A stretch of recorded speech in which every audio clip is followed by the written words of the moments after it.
This is an attempt by the administration to engage again on its own terms with Ukraine. And, obviously the spat in the Oval Office where the President of Ukraine, Zelensky, questioned and indeed mocked the approach that the United States has taken, obviously derailed that for a while, but there's every reason to suppose that it will come back despite moves in Europe.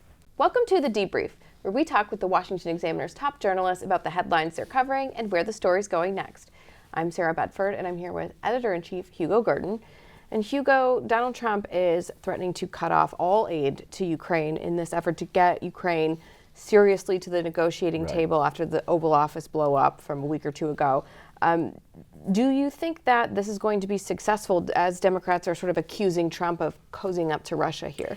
Yes, I think that one of the things that has accompanied cutting off of aid, which has indeed happened, and cutting off of intelligence information, is that members of the administration have said that they expect this to be temporary.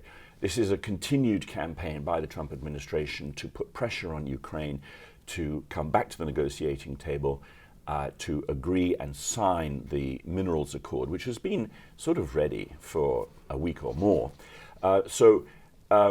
This is an attempt by the administration to engage again on its own terms with Ukraine. And obviously the spat in the Oval Office where the President of Ukraine, Zelensky, questioned and indeed mocked the approach that the United States has taken, obviously derailed that for a while, but there's every reason to suppose that it will come back despite moves in Europe. You wrote this week that Donald Trump, the United States, may come to regret cajoling Europe to boost paying for its own defenses so much. That's an interesting point. Why did you say that? Well, there's an irony here, and that is that for decades, probably a couple of generations, the United States has complained about the extent to which it has had to shoulder the expense and the burden of defending Europe to the extent that it does. It has put pressure on European countries to spend more, and indeed they have agreed, but not kept to their agreement, many of them, to pay 2% of GDP toward NATO, towards defense spending.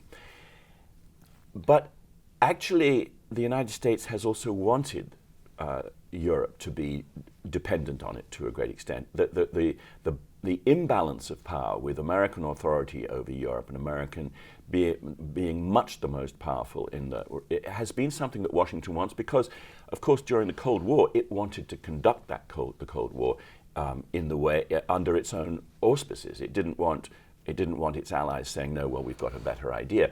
So if Donald Trump either severs or weakens the transatlantic relationship and the Europeans step up and pay a great deal more for their defense, as they seem to be doing, it will weaken American authority on the other side of the Atlantic.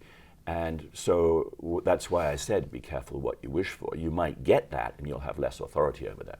So this trend that you're just describing and looking beyond Ukraine, is this all the sort of beginnings of a greater strategic global realignment? Yes, it very much seems that way. I mean, sort of as we speak, European powers are gathering in Brussels for a defense summit, a strategic summit.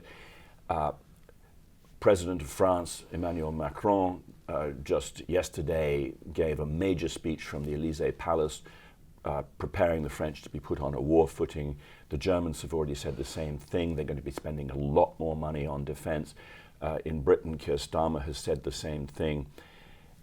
It does appear that Donald Trump's disinclination to have the United States support Europe in the way that it has done since the Second World War, and certainly since the establishment of NATO, is pushing Europe to coalesce. And Donald Tusk, the Prime Minister of Poland, said something very effective just about a week ago. He said something about it being very odd that 500 million Europeans are asking 300 million Americans to defend them from 140 million Russians. So he was talking about the size of Europe and its ability. And the Europeans, as they gather in Brussels, are saying that they are stronger combined, if they can combine. Now, that's a big if. They haven't really managed to coalesce. They want to spend much more on social spending than they do on defense. They haven't managed to do it before, but it may well be that the war in Ukraine, the threat from Russia, the equivocation by Donald Trump, and the sort of a sense of America and Europe drifting apart could well be, could accelerate the momentum of the world breaking up into different strategic blocs. Well, Hugo, thank you so much for being Thank here you. today. You can get more writing from Hugo and the rest of the commentary team at washingtonexaminer.com.